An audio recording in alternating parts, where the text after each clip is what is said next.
Hey y'all, it's day 3 of Sewing with Fan of learning how to sew in 2 weeks. So we're going to jump right into it. First rule of day 3 is patience. Today I'm going to show you how to wind your bobbin, and then we're going to start doing some stitching, so make sure you just have a piece of fabric so that we can practice. So I have my bobbin here, and now I'm going to show you how to put it on the machine and how to put the thread on. So we're going to take our thread, we're going to loop it through this hook here, around the front of this hook and through the disc. So here we have our bobbin. You're going to take this thread inside through the hole like that. Holding your thread, you're going to push it onto the hook here and click it in place. Hold the thread. Once you're on there and hook, you're going to hit the foot pedal just like you drive a car, and it's going to spin, and you just hold the thread tightly till it breaks. And then you just cut your thread, take it off, and you can put this in the machine the same way I showed you in day 2. Alright, this is your presser foot level. It's usually like in this area somewhere. You can pull it up and down to lift your foot, which is this here.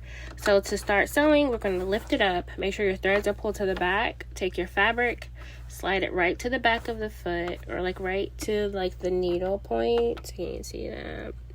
And then we're going to drop the foot down so that we can start our first stitch.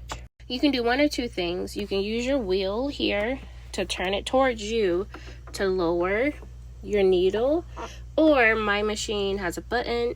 You can hit the button, lowers the needle.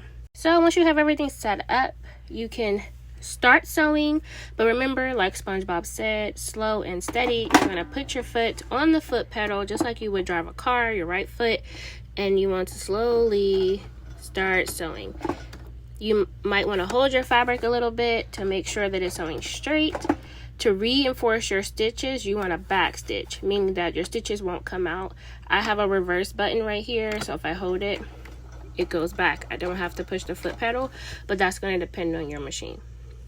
So let's practice getting some rows in. Go fast, slow. Get a handle for your machine speed. Like this can get wobbly, so practice sewing straight. I actually learned how to sew on paper. We were taught to sew on industrial machines when I was in high school, and they had papers with dotted lines on it to help us learn how to sew straight. So you can choose to do some type of method like that, but if you have scrap fabric at home and you want to practice on that, you can do that too. Alright y'all, stay tuned for day 4. I think we'll get into some more verbiage like seam allowance, making seams. Maybe we'll sew a few seams. We'll talk about maybe some troubleshooting things. So we'll see. I'll see y'all tomorrow.